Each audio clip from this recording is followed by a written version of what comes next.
The fastest way of becoming poor is to try to look rich. For example, I'm wearing these Ranveer Singh glasses. A, it makes me look stupid, and B, I can't see anything because I wear numbered glasses. Similarly, people these days are trying to appear rich because of social media, whatnot, etc., and that is making them financially blind. So on this video, I'm going to discuss 8 key points that are keeping us poor and what we need to do in order to overcome these barriers and create a richer and much more fulfilling life. So the first key point is that you should not try to look rich. That is pretty much a pointless exercise. So let me explain a little bit more points around it. So first and foremost, if you have created enough money, if you have real wealth, go spend it. There is nothing wrong with it. It's completely fine. Live a lavish life. But on the flip side, please do not create a borrowed life where you are just borrowing money after money in order to fulfill your needs and wants. That is a bad way of trying to look rich. Now, why is it that people try to look rich? Because, hey, it's cool on social media. I can post like very good profile pictures and I can outline it to my friends how rich I am. That is a very bad race to get into because it makes you financially hollow from within. So please try to give up on the race of trying to look super rich. That is a futile exercise. These days, there are so many traps that are laid out. For example, you can take easy debt. You can use BNPL cards. You can buy everything on an EMI. You will be shown so many ads, notifications and whatnot where people would literally push you to spend your money unnecessarily. So please do not fall in that trap. Final point is that it does not matter how much your earning is. Even if you are in Goa and if you're just trying to spend one lavish day, you can end up spending 10-20 lakh rupees just living lavishly for one single day, even in India. So that is how expensive and crazy the world has become. So it's not about how much money you are making, it's more about how much money you are saving and investing. That gives you more freedom.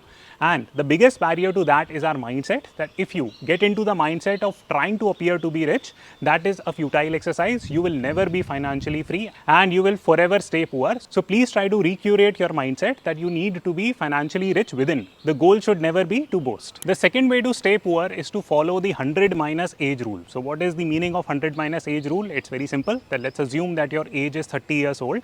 Then 100 minus 30 gives you 70. So that is the amount of money you should be investing in equities, and rest 30% you should be investing in debt. This is a very popular age-old wisdom that has been given by a lot of financial advisors. But here is the problem with this rule, that these days the world has moved on to ease of quantitative easing post 2008. What is quantitative easing? So you yourself might have figured out that after 2008, so much money has been printed into the economy. What has that led to? That has led to something called as creation of artificial inflation in the world. For example, let's pick another example of 2020, that in 2020, what exactly happened? The coronavirus stopped the world. Despite that, Indian markets, US markets, they rallied a lot. So why did that happen? That happened because of quantitative easing. So what I'm trying to get at is that this 100 minus age rule, it used to work really well in the past when this artificial inflation problem was not there. But after 2008, you need to start questioning the wisdom of this 100 minus age rule. It is not working anymore. If you keep your money in debt-oriented instruments, it will keep you poor. Unfortunately, now all of us do not have an option of investing in purely safe instruments. Even if we have to preserve our wealth in real terms, we have to go out and take risk. And by default, we have to start investing in stocks or equities. So that brings us to the sponsors of the video, which is Smallcase. In case you are struggling to invest in equities, you do not have the time to research about stocks, then you can check some of the blue chip investment options via Smallcases. I am linking 2 of my favorite Smallcases in the description box. Now, the third reason for being trapped in poverty in the modern world is that if you start focusing too much on formal education. So let me quickly clarify what is the meaning of formal education.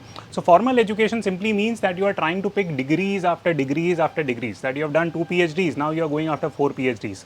So that is madness these days, unless of course in some cases it might make sense that you want to pursue academic track or you want to pursue research. But in majority of the cases, spending a lot of time on formal education or exam prep, that is not worthwhile. So let us pick the example of UPSC exam. If you consider the fact that almost 5 lakh candidates prepare for UPSC exams and they on an average take 2.5 years to clear that exam, it's a lot of time that goes into preparation. And even after that, only 0.1% candidates succeed.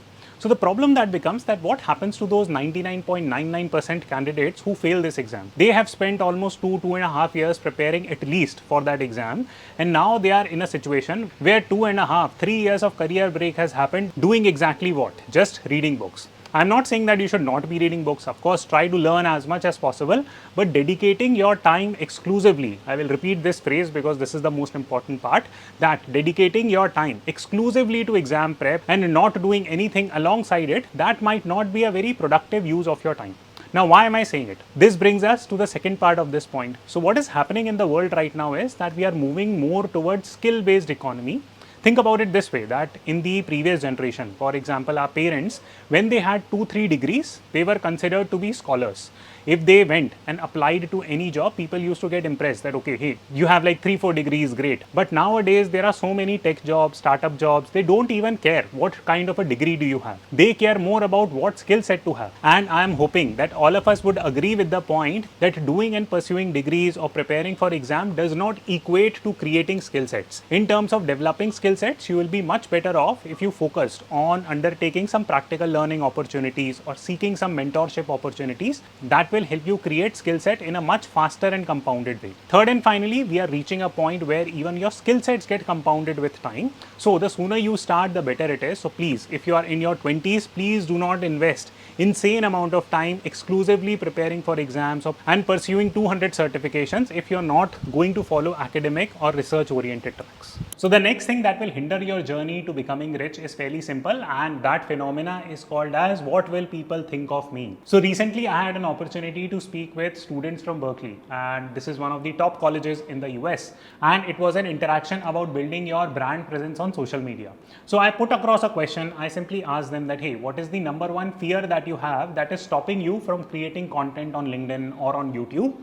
Guess the answer. The answer was that, hey, we are scared what will people think of us. Similarly, many a times I have seen even on forums that a lot of college students are trying to create their own YouTube channels. Their own classmates will come in the comment box and they will start posting negative stuff. Similarly, on class group chats, they will say negative things. Let them say it. What difference does it make? Now, I can give you a 1-hour lecture on it. It will not help you. So let me consolidate 2-3 very important points from this. So number one, in our own story, we are always the center of attention. World is very cruel. The world does not consider us to be center of attention. So this is the first key point that we must understand. No matter what you do, whether it is good, whether it is bad, people will forget about it after a while.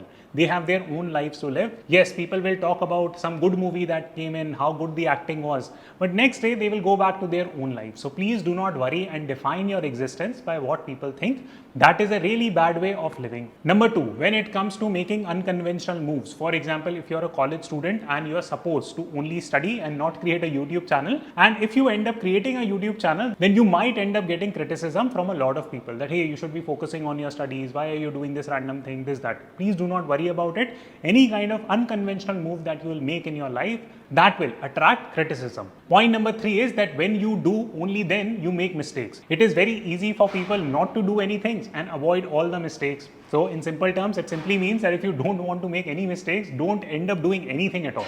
So that is the sure short way of not making a mistake. But on the flip side, if you are doing anything in life, you are bound to make mistakes. Mistakes will keep on happening. So please don't fear those mistakes. Those are learning lessons, and please do not worry about what people will think. Some days they will think good. Some days people will think bad. If you do not trust me, go and check the YouTube comment section right now. There will be a lot of negative comments about this video also. But yes, if you like this video, do press the like button. It will help this video get out to more people. The next point that will keep you poor is that if you don't understand the difference between good debt and bad debt.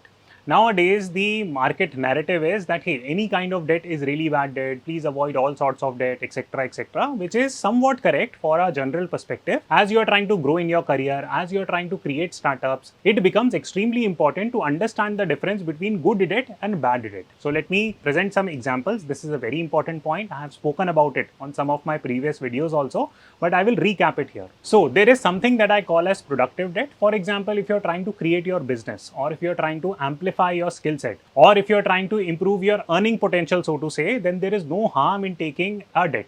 Consider, for example, the case of MBA, that if you're trying to pursue a master's degree. So let me take a side pause here, because I had spoken about the fact that you should not be pursuing too many formal degrees, but pursuing a master's degree is completely okay. That brings your degree count to 2. So back to this point, that if you're trying to pursue your MBA, now why would you be pursuing an MBA? Because you're thinking that, hey, right now I'm making 5 lakh rupees. If I go to ISB or INSEAD or London Business School, then I can increase my earning potential to, let's say, 15 lakhs. So that's an improvement in earning potential. And if you are taking debt for such a thing, it is completely fine. That is a productive debt. Same is the case with running your business. Yes, you should try not to get into too much debt, but there is no option for you but to take a debt to start your business. Then you should completely do it because it can help you improve your earning potential. So that is called as productive debt. Now, what is the meaning of unproductive debt? Unproductive debt simply means that you are using debt to purchase stuff. For example, if you go and buy an iPhone, and if that iPhone has no productive use for you, you are not using that iPhone for shooting videos or increasing your earning potential, then that becomes an unproductive debt.